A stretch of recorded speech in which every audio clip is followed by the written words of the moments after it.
Hello, everyone, and a very warm welcome to this Campus by Karger webinar on data sharing and transparency, best practices for reproducible research. My name is Francesca Brazzorotto, and I'm the organizer of this event and part of the team here at Karger. And I'm delighted to see so many of you registering for this event and also join us today from across the global research community. Before we get started, just a few quick housekeeping notes. So this session is being recorded and the link will be shared with everyone who has registered. So you can rewatch or catch up later if needed. As a thank you for registering, you'll also receive a free 1-month access to one of our campus learning module. And the access link will be sent to you afterwards, after the event. And you also see the link at the very end of this presentation. And then this is an interactive session, so please join in. We might be running some short polls throughout the discussion, and you're also very welcome to submit your questions in the Q&A box or the chat at any time, and we'll pick those up during the Q&A at the very end. And don't be shy with the reaction emojis that you will find there, because we love to see them. Now, I'm very pleased to introduce our moderator for today, Dr. Gronier McNamara, the Research Integrity and Publication Ethics Manager here at Karger Publishers. Gronier works on policies and investigations into topics related to publication ethics across all Karger journals, and she brings a wealth of expertise in guiding conversation around responsible research practices. Joining Gronier today are two outstanding speakers. We have Professor Barend Mons, a molecular biologist and one of the world's leading voices in fair data and open science. A pioneer of research data stewardship, he led the 2014 conference that launched the Fair Data Principles and founded the Go Fair initiative. He has chaired the European Open Science Cloud Expert Group, served as a president of CoData, and continues to advise on global data policy while inspiring researchers worldwide on transparency and reproducibility. And finally, Professor Max Cenci, a clinical researcher in dentistry from Radboud UMC in the Netherlands and in the Federal University of Pelotas in Brazil.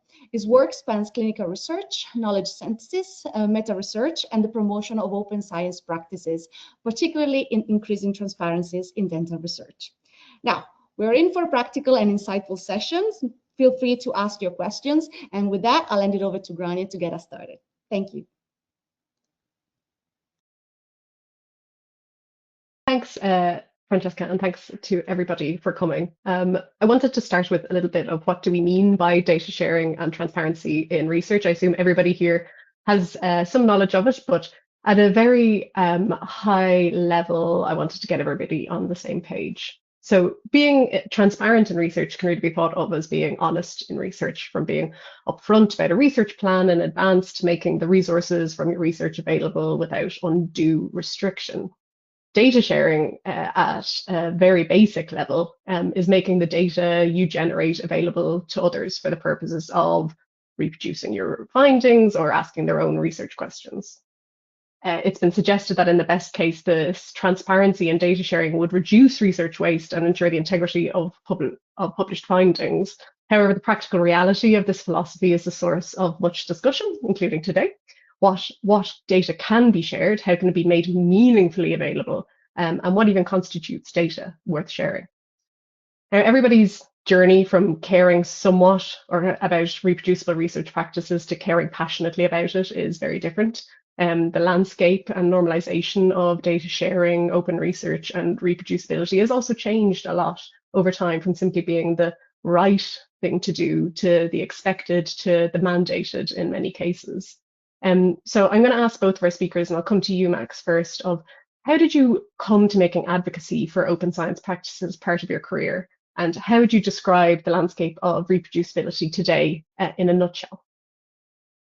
Yes, thank you for your question, Grain, and also thanks for the invitation to you, to Francesca, for the whole Karger team. It's great to be here with Barend also. I was trying to remember when I started to think more about these things, because I'm just a dentist, and usually dentists don't think too much about responsible research practices in this broader sense or in a professional way. But I think I mostly started when, in my last project in Brazil, I was trying to produce clinical practice guidelines for oral health care. And then for most of the questions that the Minister of Health in Brazil asked us to do some evidence synthesis or even to translate clinical practice guidelines, we had very little good research to support the types of statements that we wanted to make. And then I started to question myself, why is that you have so many published papers and so little that we can really use or trust on the results and the outcomes? So from that, I started to work a little more with open science practices. And later, I started to think more about the whole enterprise around reproducibility in research. About the landscape, I would say that the medical field in several parts of the globe, in the Netherlands, for instance, where I am working now, these things are advancing less than we would like, but much more than 10 years ago or so. In some other subfields, even in the medical disciplines, like dentistry, for instance, this talk is just starting. So we are just in the baby steps of the process. So the landscape can be quite variable depending on the field that we are thinking about. Oh, that's really interesting. And how about you, Baron? Yeah, thank you for inviting me. And I've also been thinking about it. And of course, I'm even older and I have to go way back. So originally, I worked on malaria for 15 years. And I've spent quite some time in the global south. And in Africa, I found already that it was very difficult to contribute and collaborate between Portuguese, English, and French-speaking countries. So that's where I first started to think, hey, we should have other ways to exchange knowledge than just by human language. And of course, you know, I was working on malaria, and of course in French is paludisme, and malaria is the same concept. And then I got caught onto this around 2000, and I started to a new group in Rotterdam and later in Leiden here, biosemantics, where I really tried to set up knowledge management and knowledge exchange very much based on how biology does it, from DNA as a template, RNA, molecules, and how the cell deals with a changing environment and lots of information and still survive and adapt. So that was my research field. And then in 2014, we had this meeting here in Leiden that was called Jointly Designing a Fair Port. We didn't even think about the FAIR principles yet, but the FAIR principles came out of that. Was published in 2016, and until today, the paper gets an average of 10 citations per day. It's crazy. So we're just approaching 20,000 citations, and that took over my life. So FAIR is now what I live for. People introduce me as the godfather of FAIR, whatever. I'm the last author on the paper. And recently we rebaptized the FAIR principles as fully AI ready. So I'm now also very much in the constraints of LLMs and AI for, you know, data sharing. But just one word, so I'm totally passionate about open science, but one of the major mistakes that people make about FAIR is that it's equal to open. So the institute I'm running now is the institute, the Leiden Initiative for Fair and Equitable Science, because fair is not the same as open. You can make very sensitive data fair and make them visitable under well-defined conditions.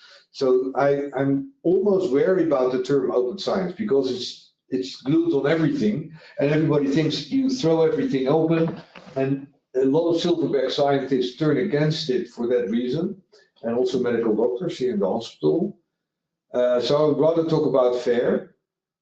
And my last 4 keynotes were stop data sharing. And that is to put people on the edge of their chair to then say data visiting or data visitation is subtly different. We leave the data where they are, and you visit them with algorithms. You ask very politely whether you can ask a question, and 99% of the questions we need to ask can be done by distributed learning. That's my ultimate dream for open science, with very high provenance and very much of the visibility of how results are created, and therefore how reproducible and reliable they are. That's open science for me. I think that leads really nicely to the next point, which we wanted to touch on for the audience here. I mean, everyone here probably already cares about reproducibility, otherwise they wouldn't have given up an hour of their day to sit and listen to us to talk about it. So I probably don't need to convince people here that it's important. But that being said,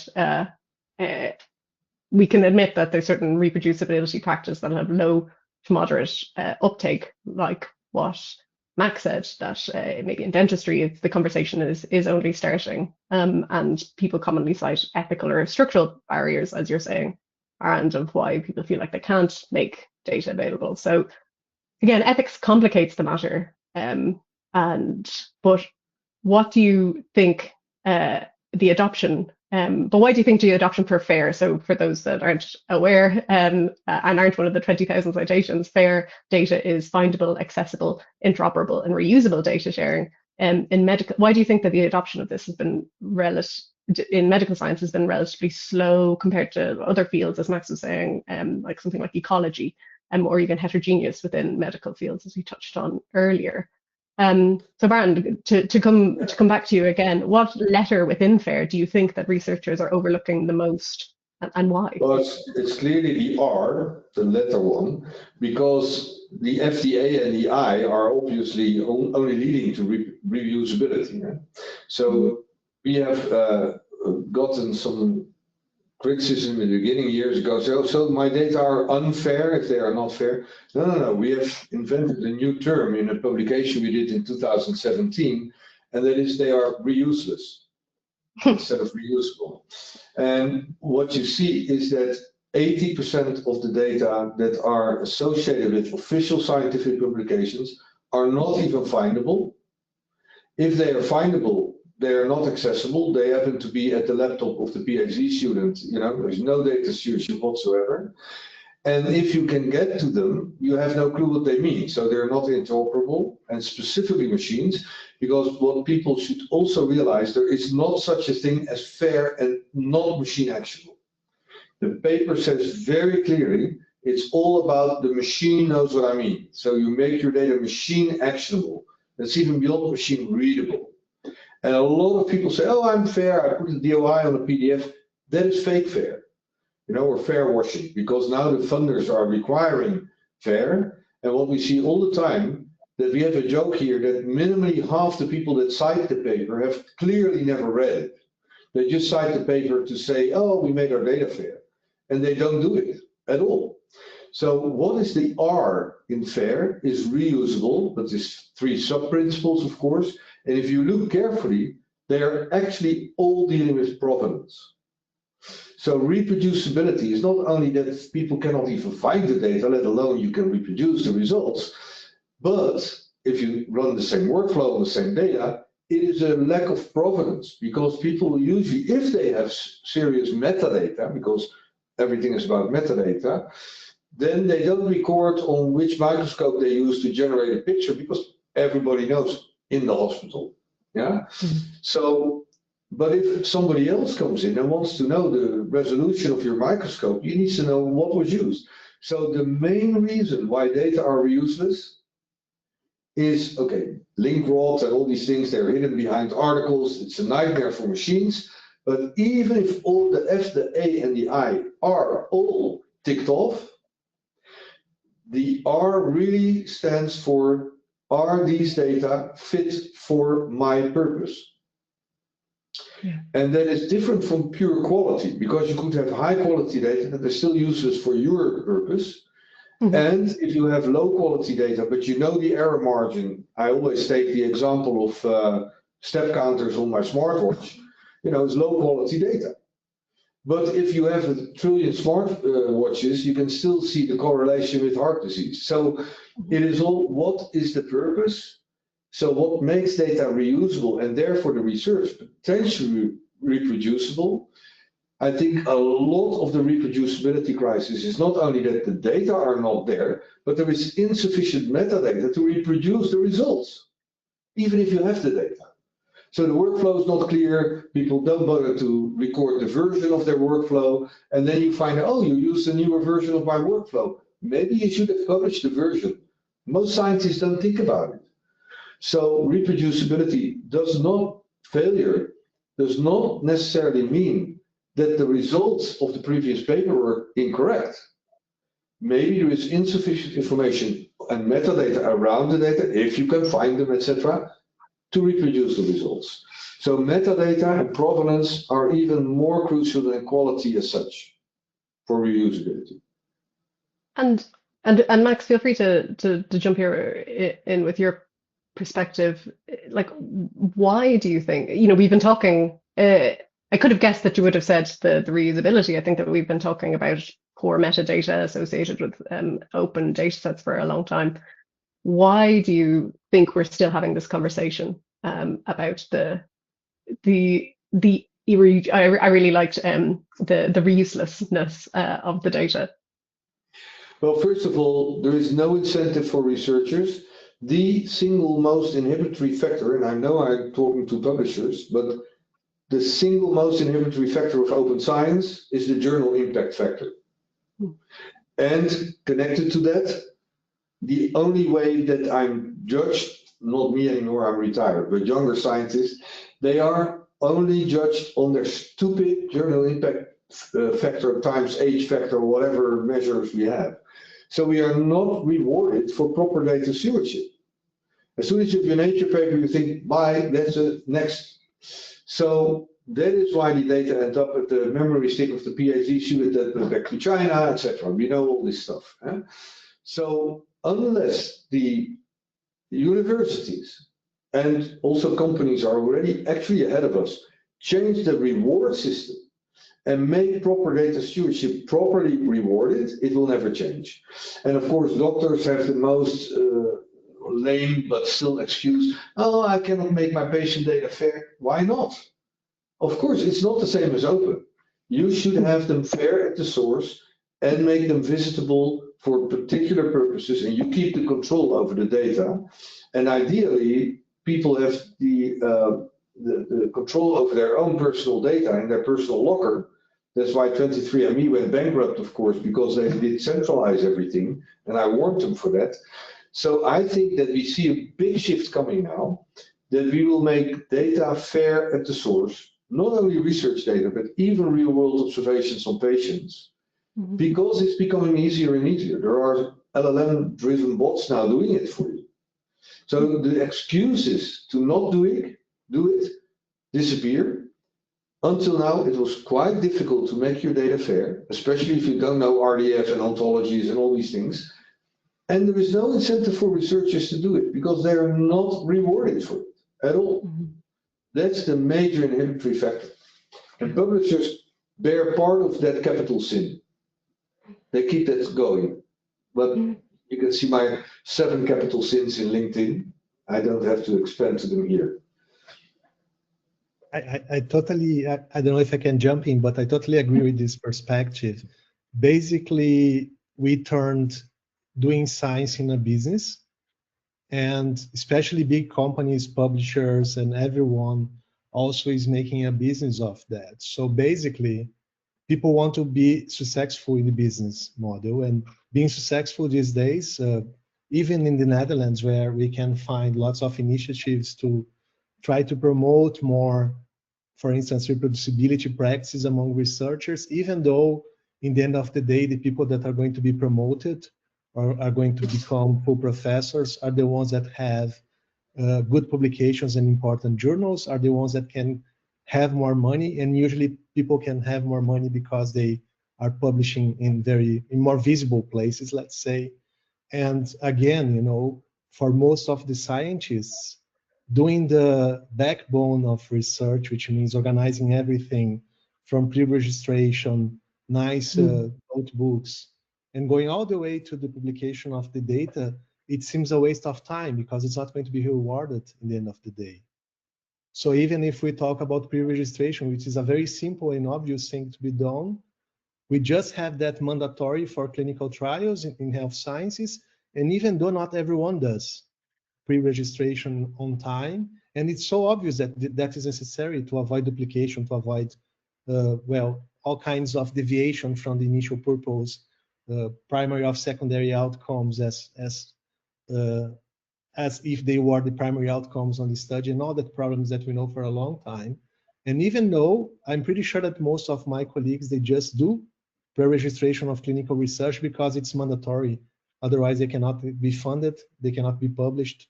And in the end of the day, if we don't change the rewarding system, I don't think we're going to change the practice for anyone. And I don't know if I agree with that, Byron, but it seems to me also that it's even more difficult to young researchers to jump for this practice because they have to make their career. So probably for you, it's not so difficult to change the game or try to change the game. But I'm middle career, a little more far advanced than middle. So for me, it's already possible to try to change the game. But I cannot see myself 20 years ago jumping for very progressive practice in science because I had to respond to the rewarding system. Well, that is the complex that is kept alive by the publishers and the deans, because I don't want to do self-promotion here, but please read my articles in LinkedIn on the 7 capital sins, and they all start with this big silverback. I'm one now, but I don't care anymore. I'm retired. So they sit on top of a rock and they slap away the young monkeys and apes because they keep the old system going. And there's no escape for young scientists. If you want a career in academia, you have to follow this crazy system. So unless we really fundamentally change that, all the technology and all the possibilities that we create will never go anywhere. And the publishers make, the worst of them make 40% net profit on the current system. So why would you ever change that? And we are as guilty as universities because we play the game. We have to break out of it. Otherwise, open science will be dead. It will all stay as it was in 1700. Bloody papers. I think it's from my perspective, you come from very interesting, like within the same, broad spectrum of like looking at biology, but Brand, you come from have more experience in the sort of genetics, genomics side, where openness around data has a longer history than say openness around like patient data, as you were saying, Max, in dentistry, and he's starting to have the conversations about reproducibility.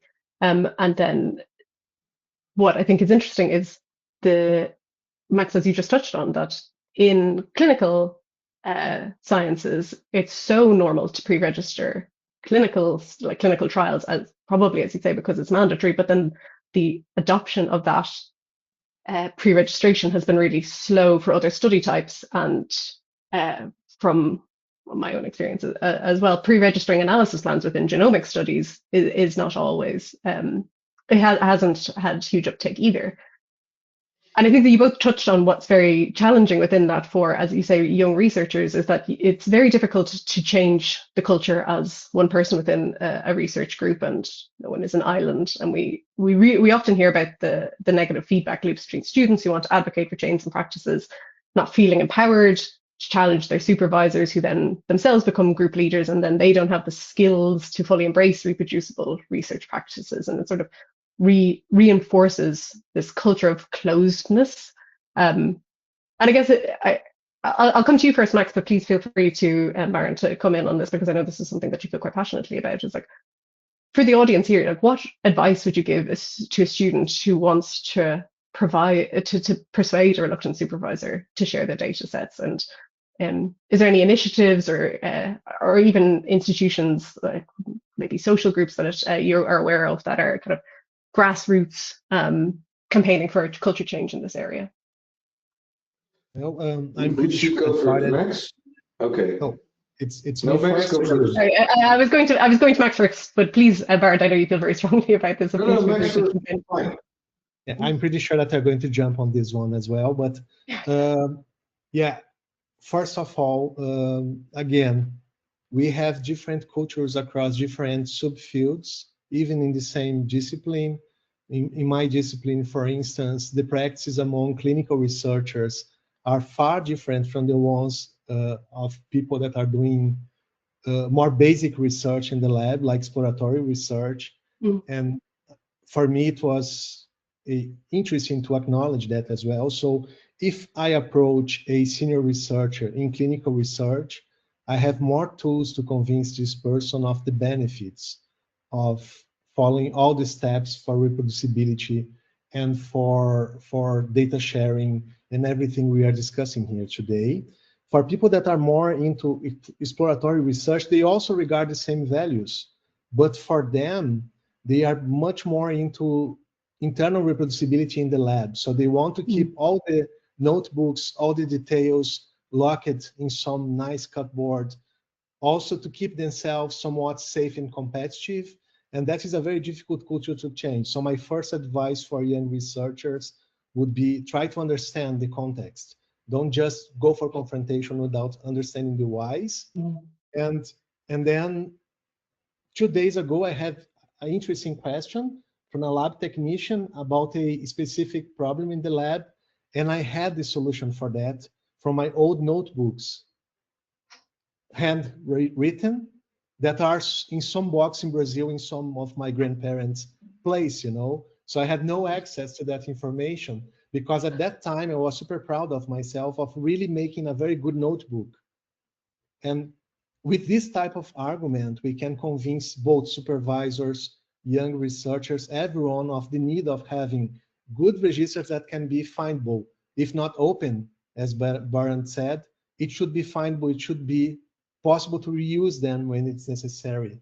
Because people move across labs, move across countries, and a lot of important steps are gone forever, and then you have to reproduce a very cumbersome and expensive piece of research sometimes. And my own PhD thesis started out in 1 or 2 papers, but I had maybe 400 pages of pilots and annotations that are buried somewhere. So basically, we have to bring this process more forward and maybe think that the process of doing research behind the publication, behind the final products that you display are even more important than the product per se, you know. Of course, only data, and Barend also wrote about that in his 7 scenes, only data without explanatory things behind is nothing. It's just random things. But if we can combine both of them, for sure we're going to have much more value. So there is no silver bullet for solving the problem. I think confrontation is not the way to go. But again, the organizations, the grant providers, all these more top-down responsible parties, they can do a lot regarding that, especially valuing more the process around doing research. And the process means that we have to do all these steps, all these things that we are discussing. Otherwise, just the final paper is not enough. Yeah, I totally agree. And, you know, there's some good news on the horizon, I think. You always have carrots and sticks. Eh? And the carrots is, of course, as Max already said, in some disciplines it's much easier to show the benefits of making your data machine actionable. And in genetics, you deal with petabytes and terabytes, and you know people cannot handle data without machines. So making your data machine actionable is pretty, you know, obvious. That's the carrot. But I've learned also a number of other things in my long career that it took us 13 years to change that culture. But what you see now is in the regulations of the European health data space, which is now leading all the other data spaces that become, you know, mandatory in Europe very soon in each member state. Fair is in the regulation. So it says your data have to be fair, otherwise you cannot do, and that includes the rich metadata and everything. Eh? So the fair principles are leading. An average hospital in the Netherlands is budgeting €1 million to become EHDS compliant. That's the stick. They have to. That will make a big difference. But the most important development is, and that's actually next door to Karger in Switzerland, is the leader there in Frontiers. There are tools now that are LLM assisted. I won't use the term AI, we'll come back to that. That actually are going like this. A researcher has a CSV file, please never use Excel, but a CSV file, and a document, a notebook, Jupyter notebook, you know, even the master thesis of the student who did it. You feed it to the tool. Fair Squared is the name of the tool. The bot is called Clara, and she will ask you a lot of questions about metadata and so on. Which microscope did you use? So she actually helps you to create the entire workflow, plus the metadata needed for other people to understand what you were doing. But the beauty there is that they have understood, because Frontiers is a publisher themselves, that now they publish an open data article about the data. It's not yet conclusions, just describing the data.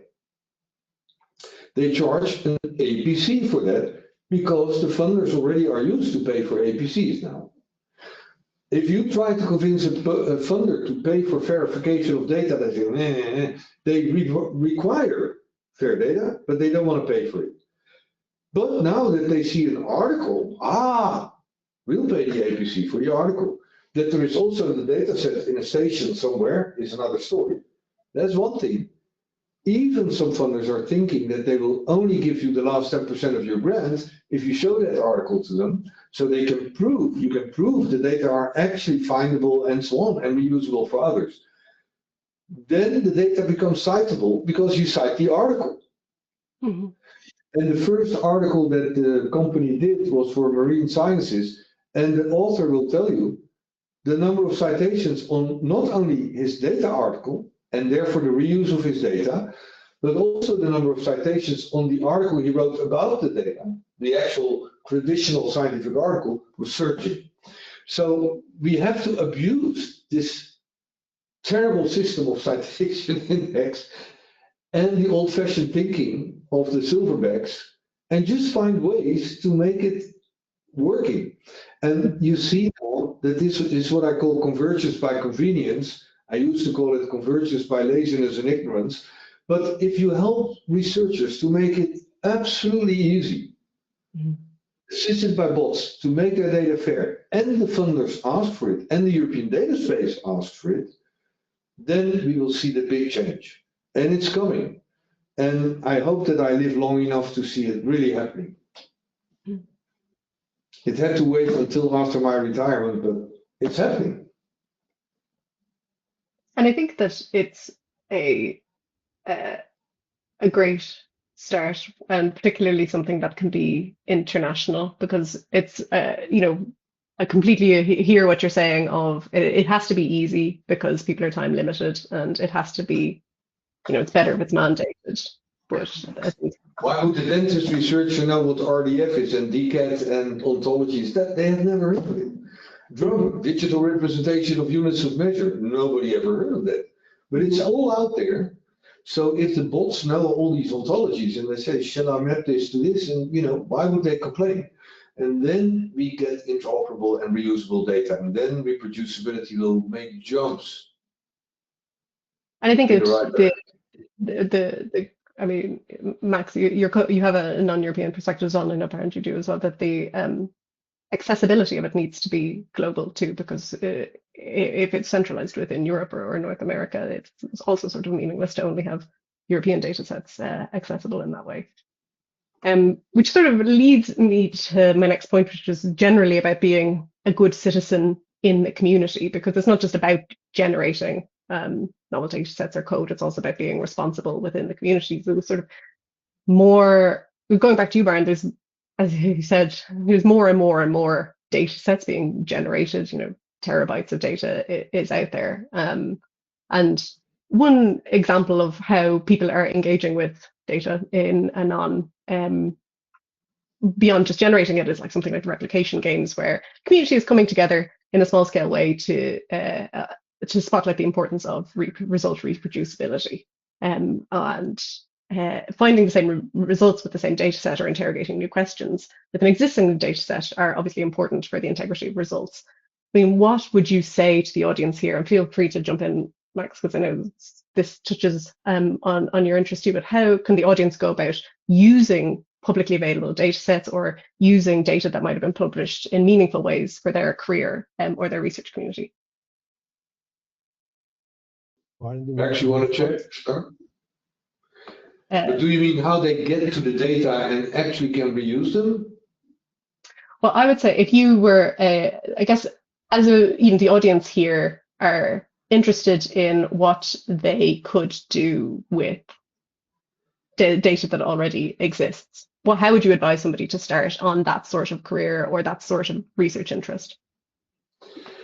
Well, first of all, there's very little to go to because 90% of the data is not even findable, let alone reusable.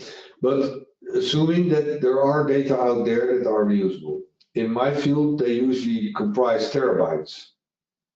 So don't ever go in the direction of downloading all this data on your server and then trying to reuse them. You even should separate them further from their context. And if you miss metadata, the best person to ask is the person that generated the data. So visiting the data with an algorithm is much better than trying to download them. That's one. So go to data visiting.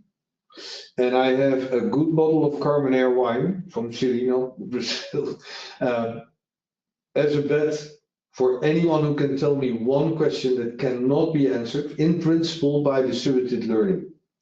So there is no need to bring data together in one server, okay? It doesn't matter for machines where the data are. They can visit them with light speed. So whether they are different CPUs in the same box or not, doesn't matter anymore.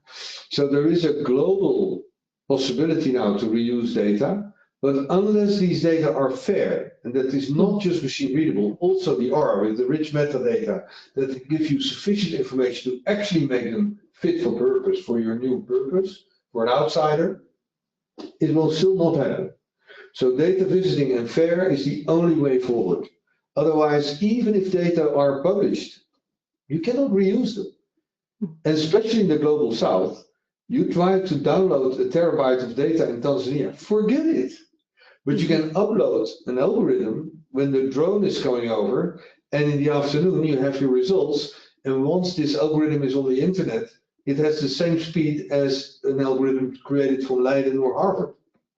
That's the equal part in LIFES, fair and equitable science. So everyone should have access under well-defined conditions to the data sets. But unless the data sets are fair and have enough metadata, they're still not reusable, even if all the other three letters are there, as you said. But if you still have additional questions on the data, there are whole movies on the internet, how difficult it then is to find out. But if you send the algorithm, and I get this algorithm here in the hospital and I say, oh, wait, then I have to add a few more metadata, and I can be co-author on the paper that comes out of the reproducibility study. I will probably take the effort to help the visiting algorithm to do its job right. And I know better than anyone else how those data were collected if I still have my notebook. But I should have it. And in the tool I was talking about, there is even a Jupyter notebook and a Google Colab button that you can actually run algorithms on the data set. So, I mean, this is the future, and young researchers can make the difference. But they should forget about their deans that don't reward them. If they really show that this is making research much faster and much more reproducible than in the past, they will win. And in 10 years, they will be the ones to decide, Like Max is now entering this phase where you will become a silverback and don't make the same mistakes. Very good point. Very good point. I think you just brought forward a very advanced way of thinking. I was not even aware of all these possibilities, especially because in my field, data sets are not that complex or that huge in terms of space that they take. Actually, we are still struggling to have properly sized primary studies to bring some evidence for healthcare, oral healthcare, because no one wants to fund that. People usually want to fund new discoveries and very, potentially interesting drugs and stuff like that, but no one wants to do the trials to see if these things really can help people. But my dream about this and my maybe advice for young researchers would be, if you are doing your PhD thesis, for instance, I think the first chapter should always be a attempt of reuse data and try reproduce results. I know that some groups are doing that around the globe.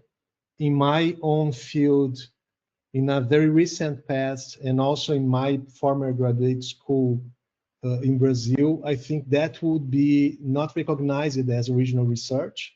So in certain places, we still have to change the way that people see the research enterprise.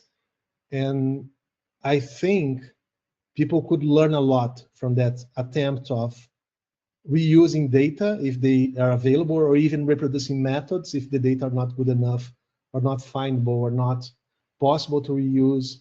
But that should be a little bit even mandatory, right?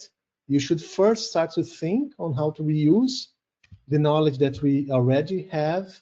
And then if it's not present, then we should start to spend money to collect new data, right? It seems pretty obvious, but I think most people are still, especially in medical sciences, they are still trying to reinvent the wheel all the time. And they are not even aware of the existence of data that could be reused. So this is also something that could be more advocated for. Now I'm working in graduate school. I think my graduate school here at the WMC would definitely allow that, to have a first chapter more or less mandatory around reuse of data. Not mandatory because that is too strong. We should say strongly advised. Well, Max, I don't know whether you know the data stewardship wizard from Czech Republic that we use all the time. It has 125 questions for good data stewardship, and it's based on my book on data stewardship. The very first question is, before you even start, will you use other people's data? If you say yes, you get other questions. Did you check the license? Da, da, da, da, da, da. If you say no, you know what the answer is? Think again. So, I mean, exactly, people start doing experiments while they probably can answer the question they are after by revisiting existing data. But the reason is not only that they're not aware, that's because the data are not even findable or exposed, but if they find them, they don't have enough information, metadata, to actually do what you do. And in my field, probably some of you know the horrible term that was invented by the British Medical Journal. They call these people data parasites. And I've said, I'm a proud data parasite, you know, I will use other people's data wherever I can. And indeed, why do an expensive experiment? You should only do that if you cannot answer your question based on existing data. But of course, it's chicken and egg. And that's why I said in 2011, in the value of data paper in Nature Genetics, to publishers, you should publish data with a supplementary article, which is what you say about the data. Instead of publishing an article with supplementary data, and I said the second worst invention after the journal impact factor is supplementary data, because they are never to be found. And if you find them, you cannot reuse them. So publishing the data as a first-class citizen and then publishing 1, 2, 3, 5 papers, you know, that use the same data, that's fine. But that data article is now the perfect description of the data. And even if the data have to be destroyed, you cannot store a petabyte of data forever. The article is still there, and you can say, sorry, at this date the data were destroyed because we didn't have the money to keep them going. Fine. So it even is the tombstone of the data. And that is why we need to really change the scientific publishing environment as well, to allow near real-time knowledge exchange, rather than waiting a year to get somebody to publish a paper. You know, that's totally 17th century. But it's a highly profitable business model. That's the problem. Definitely. I was just wondering, we should even start to reward people by their ability to make their previous data reused, right? Instead of counting papers, we should be asked how many times the money that we use it make the value for other groups, you know? That would be lovely. We could just measure that. If we're not able to have a single data set during your career that was reused, something is very wrong, right? Yeah. And I can show you, I heard from Sean, the CEO of this company, that the Spanish researcher that published this first marine article on 53 years of research, I think, you know, he says it's amazing. The data are now getting cited and reused. And of course, he is a senior scientist, so he can afford to do this experiment. But if again, even if you can show that your data are cited and reused, and your dean says, so what? Where's your Nature paper? you still don't get rewarded. So it's this chicken and egg thing. Unless the reward system acknowledges the value, and we were actually thinking, what is real impact? What do you want to measure? We had 25 Chinese publishers visiting us yesterday. So what do you actually want to measure? Impact means, what is your research, how is your research impacting other researchers and ultimately society? How many times are my data reused, and how many people contact me about that should be a key part of your impact measurement, key. But most silverback scientists and deans, they look at you like, what the heck are you talking about? I only count Nature papers and science papers.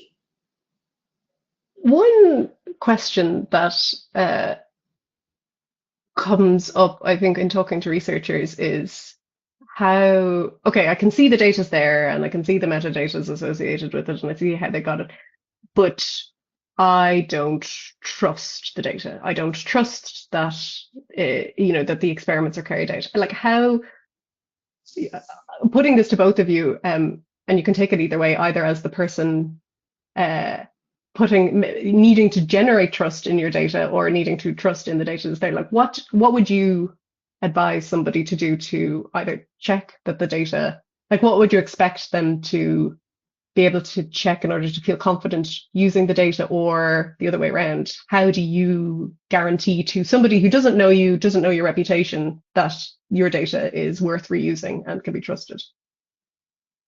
Maybe I can start with that one.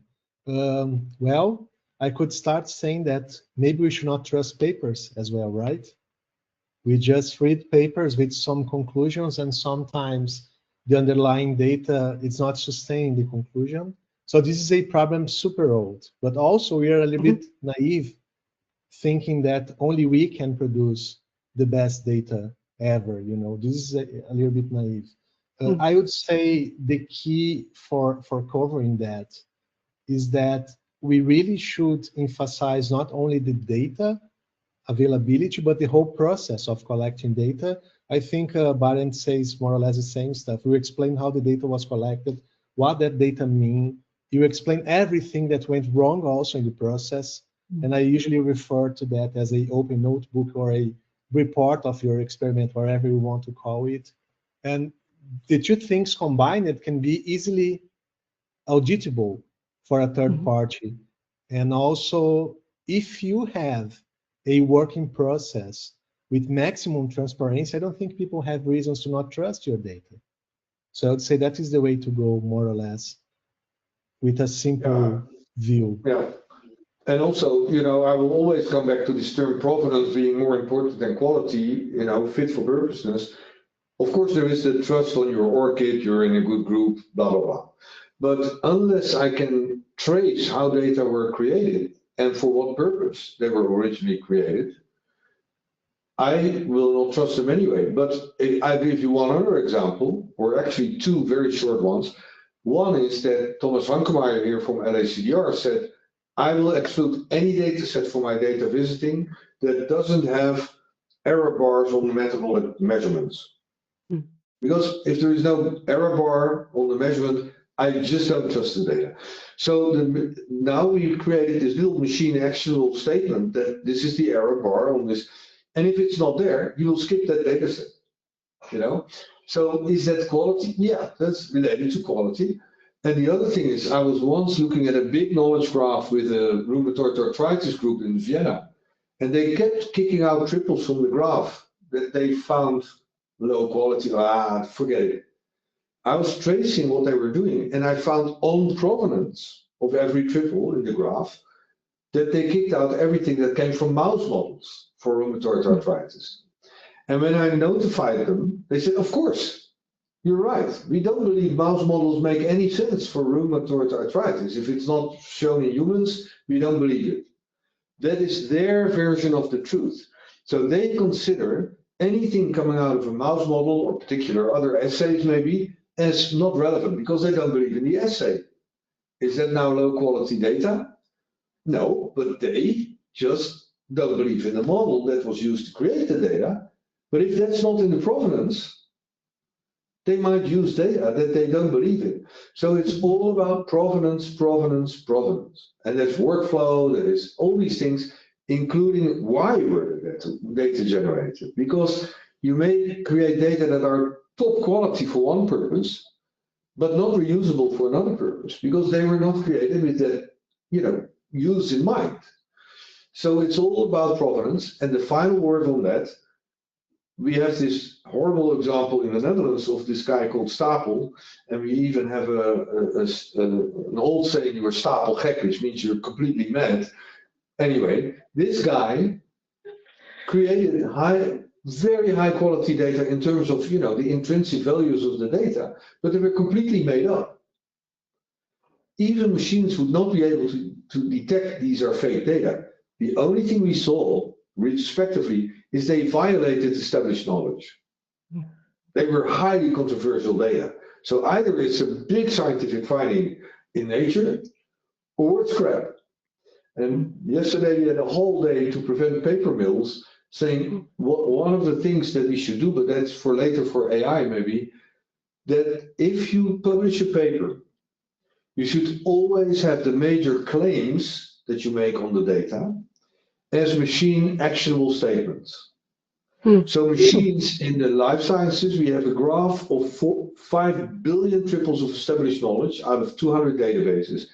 And if you make a claim, I really said, we know this already.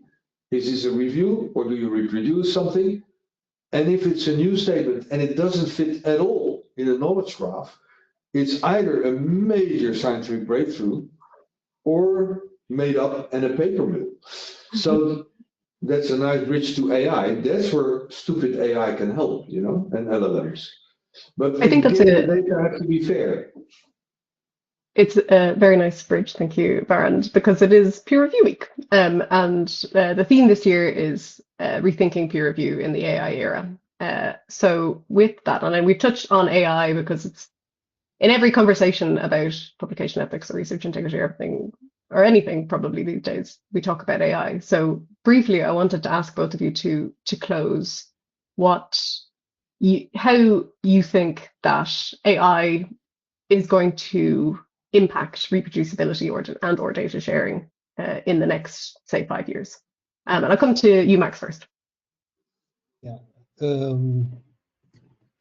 I was making this joke in one of the Karger journals the other day in the editorial board that for me, the second reviewer should be a AI already. Talking about peer review, Of course, we have the problem with bridging confidentiality. If you upload manuscripts on general models that are commercially available, but we should have tailored robots to help in the peer review. Just a thing that I mentioned a couple of days ago. Definitely Barend is going to say much more about this topic, but for me, we have two things that are coming forward that are totally linked to reproducibility. First, now many more things are possible because we have very nice models that can help us to organize our working process. But we also have a huge opportunity to produce, for instance, artificial data sets that can follow, well, as you said, Barend, certain plausibility background rules, but they are totally made up. And the same goes for text generation and for all the things that we have these days. So I think we are first going to have a lot of terrible stuff coming out, unfortunately, and then eventually we are going to have the better use of all these tools to have much better science, and they are really going to help us to organize our working procedures and making everything much more reproducible and auditable. This is a nutshell, but I'm pretty sure that Barend has much more to say about that because it's one of his topics. Well, I think, let me start by saying that AI, artificial intelligence, does not exist. People hype it as intelligence. Is not. At best, it's AR, artificial routine, or augmented whatever. Because machines are stupid, they're not intelligent, they just follow patterns. What machines are much better in than people, even LLMs, is to do pattern recognition. Of course, but they have no idea what's happening.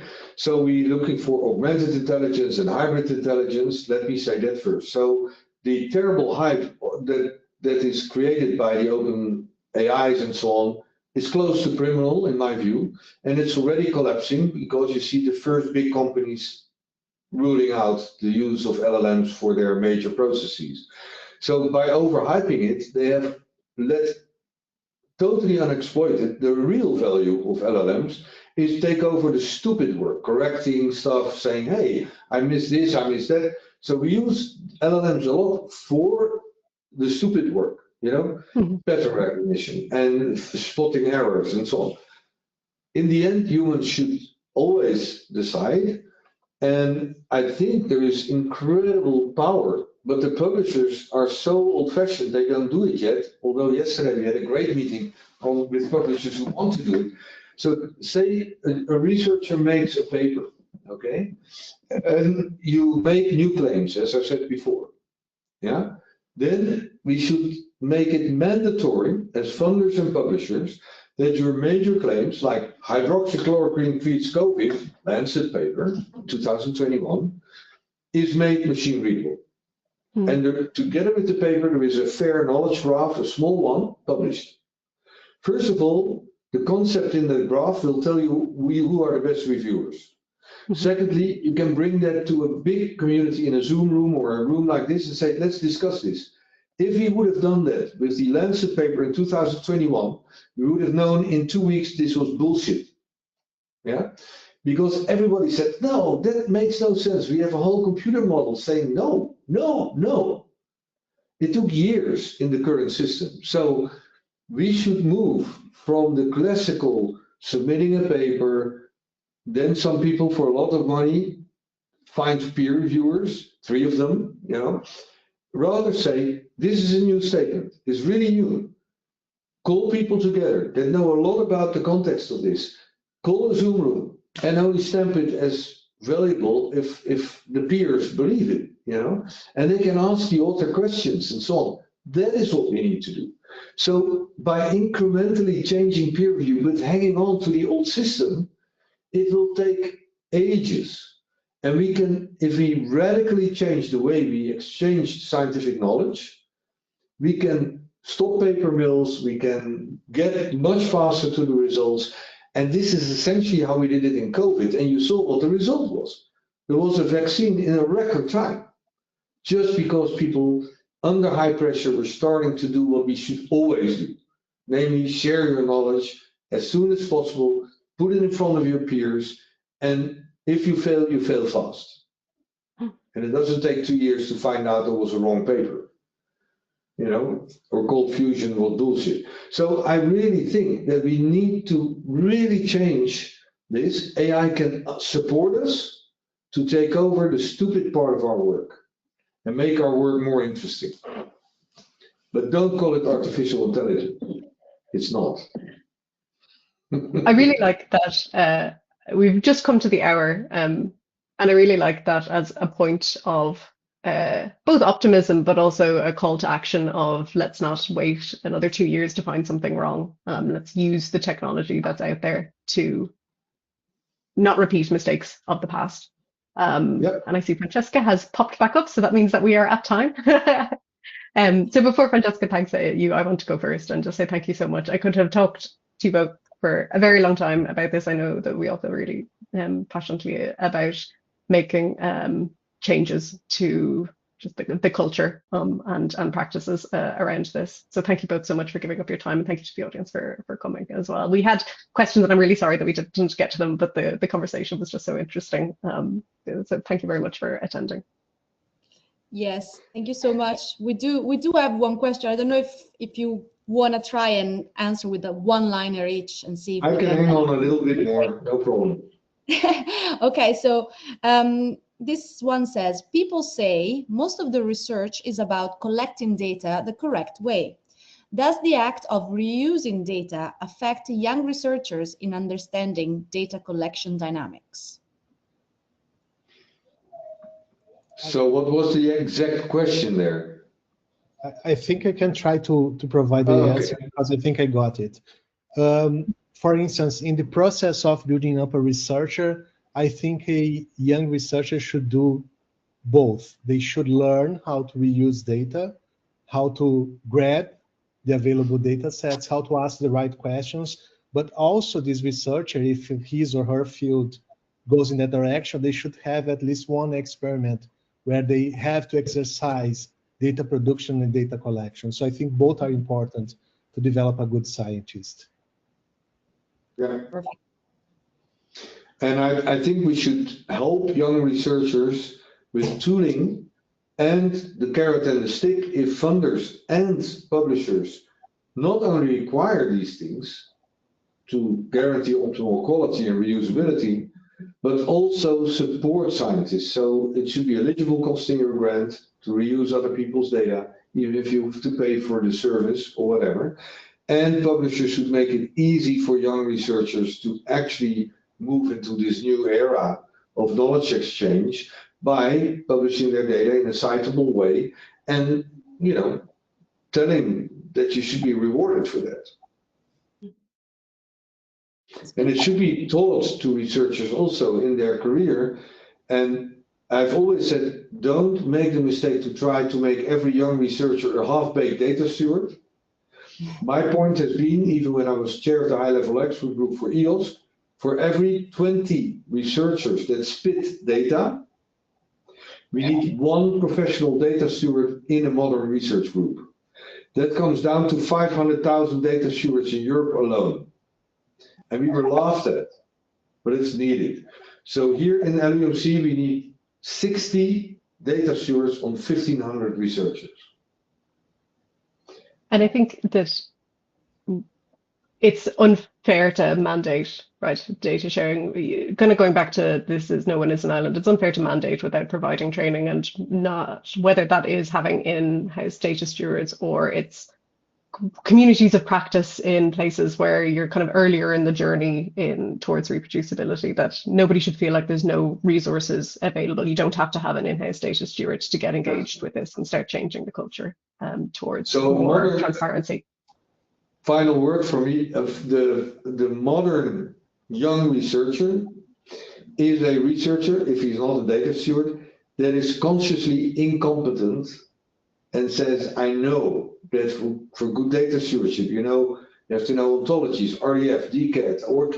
I don't want to know that. But if I grow and I become a silverback, I will have a data steward for every 20 people in my group. Mm. That's the modern researcher. Okay. All right. Well, I think that's a great point to leave it. So thank you. Okay. Thank you so much. Thanks for answering this question. Thank you for sending the question in. If you have more, obviously, feel free to contact us afterwards. Reply to the email that we will be sending you, and we can then pass the question on to the speakers. Thank you so much to our fantastic speakers, Professor Max Cenci and Professor Byron Mons, and to Grania for expertly moderating today's session. That was very, very useful and interesting. And of course, a huge thank you to all of you joining us and engaging with the discussion. We'll be sending the event recording to everyone who registered, along with your free 1-month access link to our campus learning content that you can also see here. So keep an eye out for this message in your inbox in the next few days. And finally, do check our Researcher Hub for more tools and useful information. I think we'll have the link appearing on the screen now. If you found today's session valuable, we'd love to see you at our next Campus by Karger event in November. And to stay informed about our upcoming session, and make sure to sign up to our newsletter and follow us on social media where you'll find all the latest updates. So thanks again for being with us today, and we look forward to see you next time. Bye. Bye-bye, and thank you. Bye, thank you. Bye.